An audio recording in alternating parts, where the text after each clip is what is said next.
Good morning friends, welcome to Jawalkar English academy. अंग्रेजी बातें करते समय हम ज़्यादातर इडियम्स, प्रोवर्ब्स, कोटेशंस इसका इस्तेमाल करते हैं।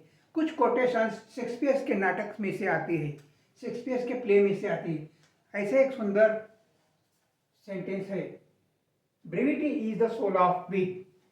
संक्षिप्तता बुद्धि की आत्मा है। Brevity is soul of wit. यह वाक्य शेक्सपियर के नाटक हेलमेट से लिया गया है। हेलमेट इस नाटक से लिया गया है। इस कथन का अर्थ है बुद्धिमत्ता या ज्ञान अपने आप को संक्षिप्त और सटीक ढंग से व्यक्त करने में योग्य है।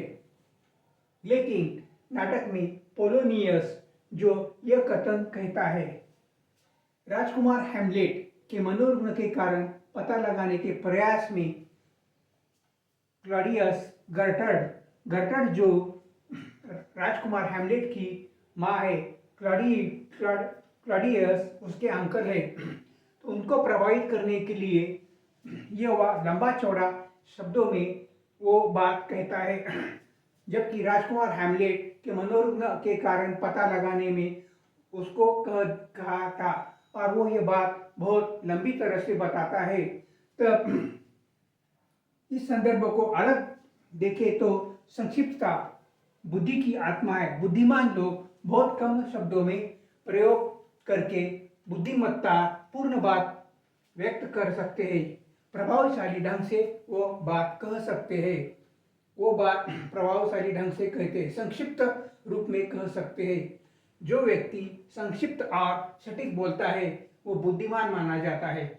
ब्रेविटी का अर्थ है संक्षिप्तता, कम शब्दों का प्रयोग करना। विट का अर्थ है बुद्धि, हास्य या चतुराई। जब कोई नेता बहुत लंबा भाषण दे रहा तो दर्शक कह सकते हैं brevity is the soul of wit. अगर कोई बात को घुमा घुमा कर फिरा कर कह रहा है तो आप कह सकते हैं भाई brevity is the soul of wit. संक्षिप्तता बुद्धि की आत्मा है। कहना क्या चाहते हो सीधे सीधे कहो, बात को घुमाकर मत कहो। तो ये brevity is the soul of wit, संक्षिप्तता बुद्धि की आत्मा है। आप अपने बात को संक्षिप्त रूप से प्रभावशाली ढंग से कहो, सटीक और संक्षिप्त रूप में कहो तो वो बुद्धिमान माना जाता है। तो ऐसे कुछ सेंटेंस शेक्सपियर के नाटक में से आते हैं वो और हम अगले वीडियो में देखते हैं। तब तक के लिए बाय।